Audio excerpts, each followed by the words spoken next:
Irmãos e irmãs, nos Atos dos Apóstolos nós continuamos a ouvir a evangelização de Filipos, esta cidade da Macedônia que tem poderes, que tem classificação de colônia grega. Paulo e Silas vão para a prisão e na prisão estão rezando à meia-noite, quando todas não deixam que isso aconteça. Percebam radicalmente o Evangelho, podem chegar a esse ponto. Jesus chegou à cruz. Aqueles que também com ele lutam pelo reino de Deus, podem chegar às suas cruzes. Mas a cruz não é para nós lugar do desespero. Paulo e Silas na prisão estão rezando e cantando hinos a Deus. Quando nós ouvíamos a leitura, eu me lembrei, talvez influenciado pelas fotos que vi ontem, que em 2012 eu visitei Auschwitz, na Polônia, um campo de concentração onde morreu São Maximiliano Kolbe. E lá em Auschwitz eu tive a graça, apesar de ser uma graça extremamente dolorida, de descer ao bunker da fome onde esteve preso São Maximiliano Kolbe. Um lugar bem pequeno, bem restrito, sem janelas, com uma porta, com uma pequenininha janela, apenas para que os carcereiros olhassem lá para dentro, absolutamente escuro e desagradável. Mas era costume, durante o Holocausto, que para cada prisioneiro que fugisse do campo de concentração, 10 fossem escolhidos para morrer no bunker da fome por cada um que fugiu. E é assim que São Maximiliano Kolbe vai parar no fundo, no lugar mais escuro do campo de concentração de Auschwitz. Um prisioneiro fugiu e então os soldados alemães colocaram todos os prisioneiros do campo de concentração enfileirados no pátio e começaram a escolher e a contar 1, 2, 3, 4, até escolher 10 que morreriam de fome, de sede, de desespero no bunker da fome, por aquele que fugira. Quando o general lá do campo de concentração escolheu um tal senhor que estava lá, um jovem senhor chamado Francisco, este homem começa a chorar desesperadamente e a gritar: eu não posso morrer, eu não posso morrer. Eu sou pai de família, tenho filhos pequenos para criar. E o padre Kolbe, enfileirado, com o uniforme do campo de concentração, sem nenhuma identificação sacerdotal, levanta a mão e pede ao general para morrer no lugar daquele homem. Então o general pergunta: ué, mas quem é você? Quem é que se oferece para morrer no lugar do outro? E o padre Kolbe respondeu apenas isso: sou um padre católico. Quando o general ouve que ele é um padre católico, mais do que depressa aceita a mudança, a permuta.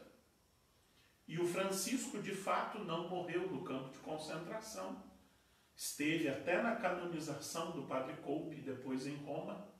Mas o padre Kolbe foi com os outros 9 para o bunker da fome. Aquele lugar no fundo da prisão, sem ventilação, sem banheiro, sem ar, sem luz, sem nada. E constantemente, isso era um mecanismo que os alemães usavam para eliminar as pessoas do campo de concentração. constantemente havia pessoas morrendo à míngua lá no bunker da fome. Mas os soldados que foram depois depor no processo de canonização do Padre Kolbe, depois de terminada toda aquela tragédia do Holocausto, diziam no processo de canonização do Padre Kolbe que sempre se ouvia, vindo do bunker da fome, e todos ouviam naquele pavilhão, choro, grito, desespero, lamento. Era terrível o que se recebia do bunker da fome. Mas quando estava lá o Padre Kolbe com os seus 9 companheiros, nada disso se via vindo do bunker da fome. Não era isso que se ouvia do bunker da fome. Quando estava lá o Padre Kolbe com os seus companheiros, se ouviam orações, rezavam diariamente o terço dentro do bunker da fome, cantavam, dizem os soldados, muitas canções, especialmente a Nossa Senhora. O Padre Kolbe era grande devoto de Nossa Senhora da Imaculada Conceição. Então, quando estava lá o Padre Kolbe, aquele que se ofereceu, se entregou como Jesus, não havia desespero, não havia terror, havia sim sofrimento, mas um sofrimento ressignificado pela fé. É o que acontece com Paulo e Silas. E quando isso acontece, quando nós, por vivermos o Evangelho e por seguirmos a Jesus Cristo, conseguimos realizar a entrega, nós conseguimos ressignificar o sofrimento, e esse é um dos maiores testemunhos que nós podemos dar à humanidade. Quando nós conseguimos sofrer, mas sofrer iluminados pela fé. No Evangelho, é mais ou menos isso que acontece. Porque Jesus diz aos apóstolos: eu vou-me embora. E porque eu digo isso a vocês, vocês se entristecem. Mas então eu digo mais: é bom para vocês que eu vá embora, porque indo embora eu enviarei o Paráclito, eu enviarei o Defensor. Nós sempre sofremos quando alguém vai embora, mas é preciso ressignificar à luz da fé o nosso sofrimento, porque aí então nós conseguimos compreender à luz do Espírito, que é aquele que eu dizia ontem, testemunha para nós interiormente a Páscoa de Cristo e nos dá o dom da fé. Aí nós conseguimos entender o mistério pascal. No Evangelho de hoje, nessa perspectiva de João, Jesus diz que o Espírito explicará, demonstrará ao mundo 3 coisas: o pecado, a justiça e o julgamento. E o próprio Jesus explica, na perspectiva de João, porém a explicação que ele nos dá hoje, 2000 anos depois, é muito difícil da gente compreender a explicação de Jesus. Ele diz: o pecado, porque não acreditaram em mim.